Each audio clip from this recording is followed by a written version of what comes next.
Assalamualaikum warahmatullahi wabarakatuh. Yang terhormat kepada Ibu Muyasaroh SSMPD selaku dosen pengampu mata kuliah Sejarah Sastra dan teman-temanku kelas TBIN 3A yang berbahagia.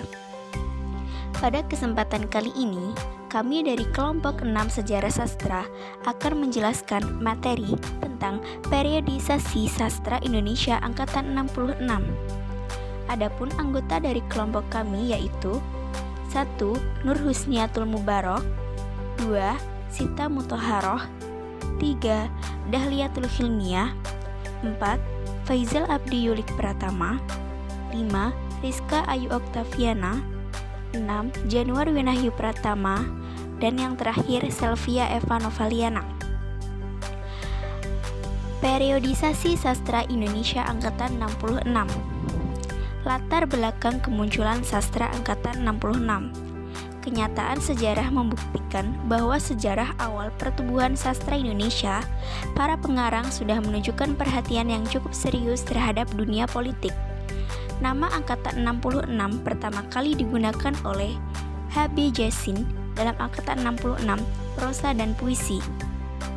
Dalam buku ini, pertama kali H.B. Jassin menyampaikan penolakannya terhadap angkatan 50 dengan mengutip pernyataan Ajip Rosidi dalam Simposium Sastra Pekan Kesenian Mahasiswa di Jakarta pada tanggal 14 Agustus 1960.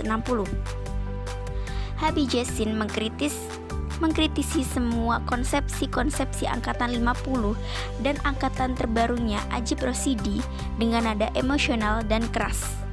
Alasan utama penafsiran angkatan 50 dan angkatan terbaru adalah kedekatan masa dengan angkatan sebelumnya, yaitu angkatan 45, sehingga tidak ada konsep yang berlainan dengan angkatan sebelumnya tersebut.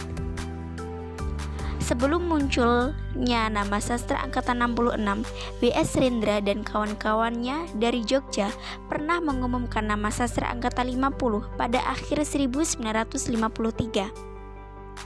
Nama ini tidak populer dan kemudian dilupakan orang.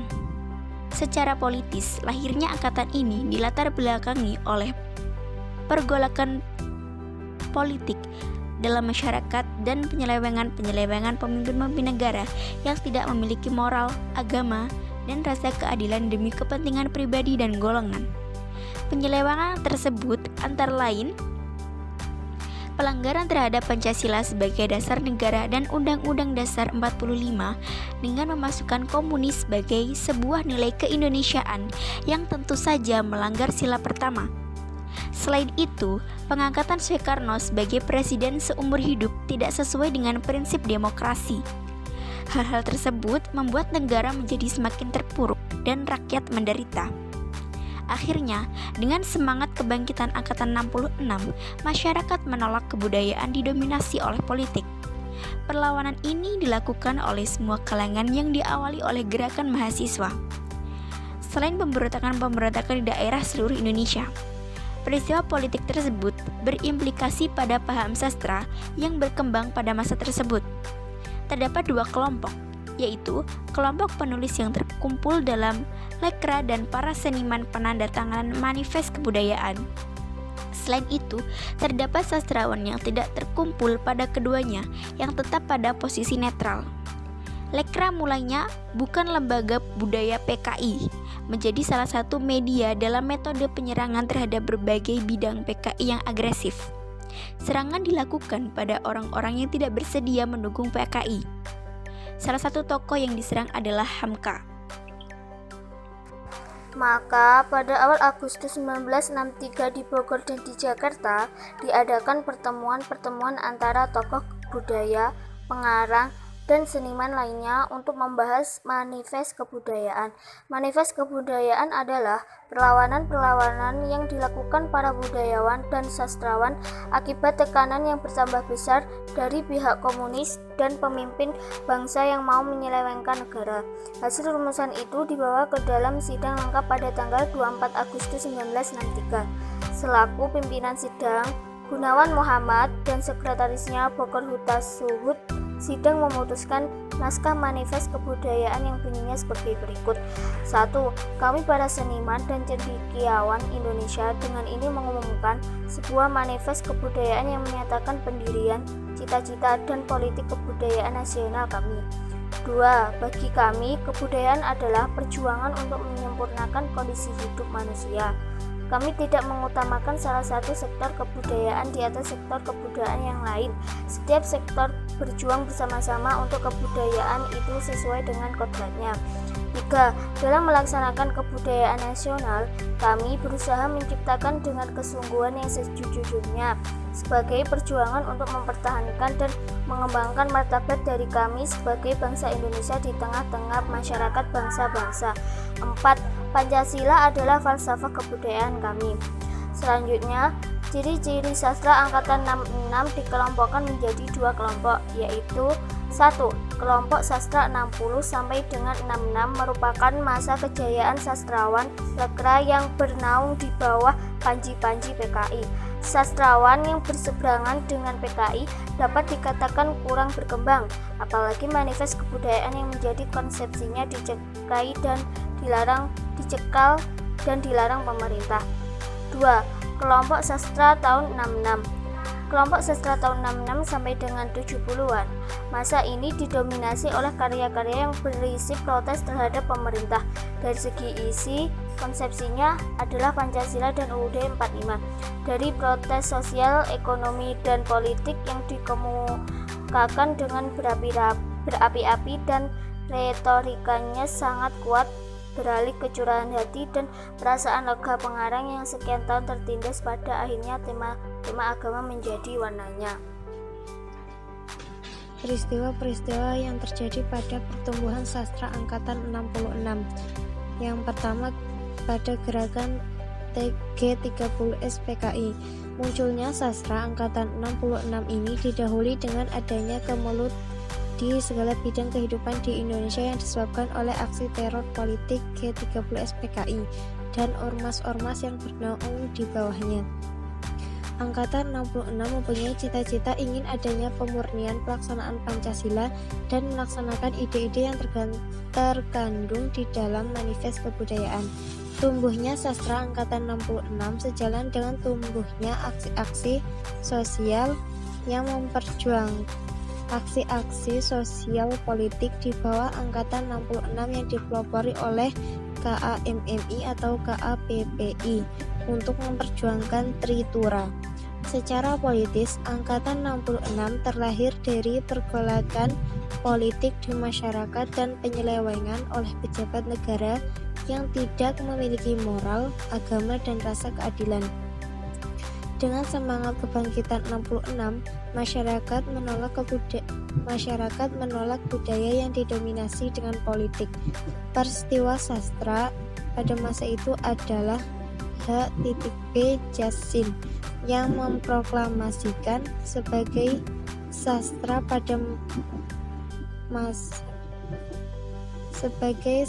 angkatan 66. Hasil karya sastrawan dikumpulkan dalam bukunya yang berjudul Angkatan 66 Prosa dan Puisi, yaitu dalam majalah Horizon nomor 2 tahun 1966. Yang kedua, peristiwa Tritura. Saat meletusnya G30S PKI di pusat berdampak pada terganggunya ketentraman sosial masyarakat di pusat maupun di daerah, termasuk kota Jambi. Masyarakat kota Jambi resah atas peristiwa yang telah menewaskan pimpinan Angkatan Darat dan tidak tahu siapa dalang dari gerakan tersebut dan apa tujuan dari gerakan tersebut. Sebelum pengumuman dari pusat bahwa G30S ditunggangi oleh PKI, malam harinya sekitar pukul 12.00 waktu Indonesia Barat, beberapa pemuda yang tergabung dalam ormas-ormas Islam yang ada di kota Jambi dikumpulkan oleh petinggi Angkatan Darat yaitu S.A. Siregar.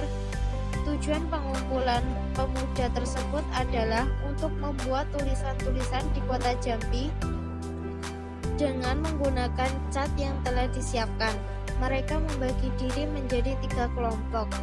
Kelompok pertama di area pasar, kelompok kedua di area sepanjang Jalan Sipin, dan yang ketiga di daerah The Hawk. Tulisan yang dibuat adalah G30S adalah PKI, bubarkan PKI, dan tulisan-tulisan sejenisnya. Tulisan-tulisan tersebut ditulis di kantor-kantor maupun tempat-tempat yang strategis hingga pagar rumah masyarakat yang dirasa strategis. Yang ketiga yakni Supersemar. Supersemar merupakan salah satu fase gelap dalam sejarah Indonesia. Sebagian menganggap peristiwa itu adalah kudeta terselubung yang dilakukan oleh Soeharto dengan dukungan Angkatan Darat kepada Presiden Soekarno. Sebagian lagi menganggap Supersemar adalah keharusan karena Soekarno telah menempuh langkah yang melenceng dan tak bisa dibiarkan begitu saja. Perdebatan tentang Supersemar makin menguat bersamaan dengan kegerahan orang terhadap pemerintahan Soeharto yang makin menekan dan terkesan tidak rela untuk meninggalkan kursi kepresidenannya. Ini membuat Supersemar dibicarakan dalam suara negatif, bahwa yang dipegang Soeharto adalah Supersemar palsu, Supersemar yang direkayasa sedemikian rupa sehingga memberi wewenang tak terbatas bagi pemegangnya. Hingga saat ini dokumen surat perintah 11 Maret atau disebut Supersemar yang asli belum ditemukan. Sejak Supersemar itu ditulis 55 tahun silam oleh mantan Presiden Soekarno. Paling tidak ada 3 hal yang turut menambah teka-teki Supersemar. Selain raibnya dokumen asli, surat maha penting dalam sepenggal sejarah Indonesia yang saat itu baru berumur 21 tahun. Sengketan Lekra dan Manifest Kebudayaan. Pada periode 60-an, politik masih berpengaruh dan banyak sastrawan yang menjadi politikus. Pada tahun 1960 sampai 1965, perkembangan sastra di Indonesia tergolong masa Orde Lama dan terpengaruh oleh Lekra yang merupakan organisasi yang tidak lepas dari pengaruh komunitas. Tahun 1965 sampai 1970, sastra Indonesia berada dalam golongan Orde Baru yang dipengaruhi oleh adanya Manifest Kebudayaan. Angkatan 66 muncul pada 1966 yang diumumkan oleh H.B. Jassin pada majalah Horizon yang sebelumnya angkatan ini lahir saat adanya kemelut dan kehidupan akibat adanya PKI. Sebelumnya angkatan ini pernah disebut dengan istilah Angkatan Manifest Kebudayaan. Namun, istilah tersebut tidak disukai oleh beberapa sastrawan. H.B. Jassin mengatakan bahwa angkatan ini diwarnai oleh protes dan perjuangan menegakkan keadilan berdasarkan kemanusiaan. Lekra dibentuk pada 17 Agustus 1950. Lekra mendorong seniman dan penulis untuk mengikuti aliran realisme atau realisme sosialis. Lekra dilahirkan sebagai respon terhadap gerakan golongan sosial nasionalis. Pada tahun 1962 menjadi semakin agresif akibat berada di bawah naungan PKI yang di masa mereka melarang penyebaran karya sastra yang bertentangan dengan aliran komunis. Hingga setelah terjadinya G30 SPKI dilarang beroperasi lagi. Partai-partai agama juga tidak ketinggalan mendirikan lembaga-lembaga kebudayaan. Namun, usaha-usahanya dalam bidang penerbitan sangat terbatas. Titik umumnya hanya terbatas pada ruangan-ruangan kebudayaan yang ada pada koran-koran partainya. Yang mau menyaingi Lekra dalam hal penerbitan buku-buku sastra hanya lembaga kebudayaan Kristen saja. Buku-buku sastra yang bernafaskan agama Islam tidak diterbitkan oleh lembaga-lembaga kebudayaan. Sementara itu, orang-orang Katolik mempunyai kebudayaan majalah bulanan kebudayaan umum yang terbit di Yogyakarta, yaitu Basis yang terbit sejak 1951. Gerakan Mahasiswa 1966 maupun Gerakan Mahasiswa 1998 ini merupakan dua peristiwa sejarah dari dua zaman yang berbeda dengan para pelaku di generasi yang berbeda pula. yang sangat besar pengaruhnya dalam sejarah Indonesia. Dari dua peristiwa tersebut terjadi beberapa kemiripan atau ekuivalensi yang diantaranya dapat dicatat sebagai berikut. Pertama, dua gerakan itu sama-sama dimotori oleh kaum muda. Dalam hal ini mahasiswa dan pelajar. Kedua, gerakan mereka muncul akibat rasa ketidakpuasan atas situasi dan kondisi lingkungan sosial, ekonomi, dan politik pada zamannya. Ketiga, gerakan mereka berhasil menumbangkan dua kekuasaan yang dominan pada zamannya, baik dari segi yuridis, politis, maupun karisma ketokohnya, dalam hal ini Bung Karno dan Pak Harto. Keempat, gerakan mereka tentu saja berpengaruh terhadap perubahan kekuasaan di Indonesia pada kurun waktu selanjutnya. Kelima, kedudukannya sama-sama melahirkan sebuah angkatan, yakni Angkatan 66 atau Eksponen 66 dan Angkatan 98 atau Pengawal Reformasi. Selanjutnya adalah puisi Taufik Ismail, Benteng dan Tirani, yang lahir pada tahun 66. Salah satu buku kumpulan puisi yang menarik untuk dikaji unsur kesejarahannya adalah buku Tirani dan Benteng karya Taufik Ismail.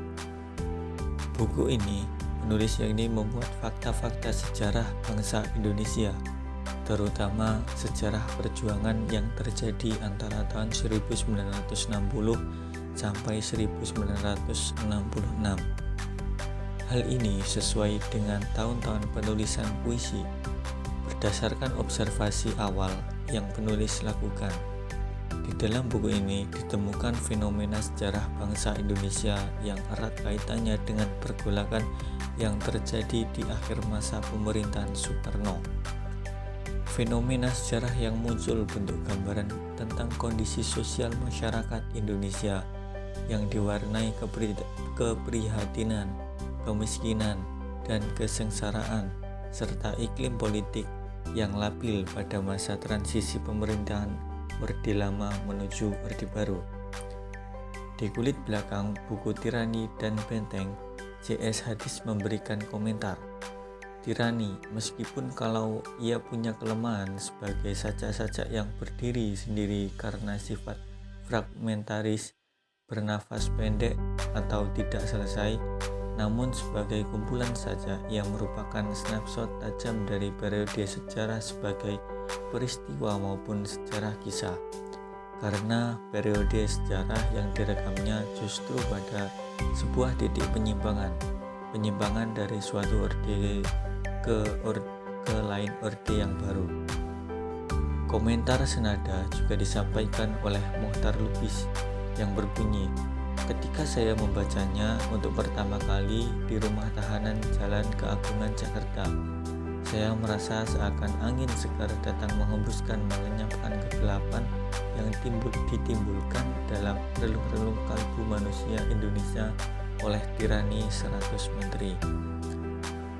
Dalam esai yang dimuat di majalah Horizon, menyatakan kekuatan lain yang dijumpai dalam sajak Taufik Ismail adalah kecermatan penyair. Ini menangkap dan menggambarkan momen penting sejarah melalui pengamatan dan keterlibatannya secara langsung. Dalam upaya memahami puisi Taufik Ismail dalam Tirani dan Benteng, pemahaman yang dilakukan tidak dapat dilepaskan dari konteks sosial budaya dan latar belakang peristiwa kesejarahan yang terjadi pada tahun-tahun penulisannya. Sebab menurut Theo, teks puisi kapanpun diciptakan tidak mungkin lahir dari situasi kekosongan budaya. Menurut Dilhe dalam Raffet 2012-23, untuk menafsirkan ekspresi hidup manusia yang berkaitan dengan karya sastra membutuhkan tindakan pemahaman historis. Dalam tindakan pemahaman historis ini yang berperan adalah pengetahuan pribadi mengenai sesuatu yang dimaksudkan manusia. Dengan demikian, penelitian ini bertujuan mengetahui representasi peristiwa historis dan fakta-fakta historis dalam Tirani dan Benteng. Ruang lingkup penelitian ini mengkaji representasi peristiwa historis dan representasi fakta-fakta historis yang terdapat dalam tirani dan benteng. Representasi peristiwa historis yang akan dikaji meliputi representasi peristiwa historis yang melatar belakangi lahirnya puisi. Sedangkan representasi fakta-fakta historis yang akan dikaji adalah representasi fakta-fakta benda atau artefak, representasi fakta-fakta sosial atau sosiofak, dan representasi fakta-fakta mental atau mentifak. Sastrawan Indonesia Angkatan 66. Para pengarang yang diklasifikasikan oleh H.B. Jasin ke dalam Angkatan 66 yang menulis prosa dan puisi sebagai media perjuangan adalah Taufik Ismail, Gunawan Muhammad, Saini, Sapardi Djoko Darmono, Gerson Pyok, Tokti Hirati, dan Andrea Alexandre Leo. Karya sastra Angkatan 66. 1. Taufik Ismail. Karya sastranya yaitu Malu, Aku Jadi Orang Indonesia, Tirani dan Benteng, Buku Tamu Muslim Perjuangan. 2. Sutarji Kalzoum Bahri. Karya sastranya yaitu Amok dan Kapak. 3. Abdul Hadi WM. Karya sastra meliputi Meditasi 1976 dan Potret Panjang Seorang Pengunjung Pantai Sanur 1975.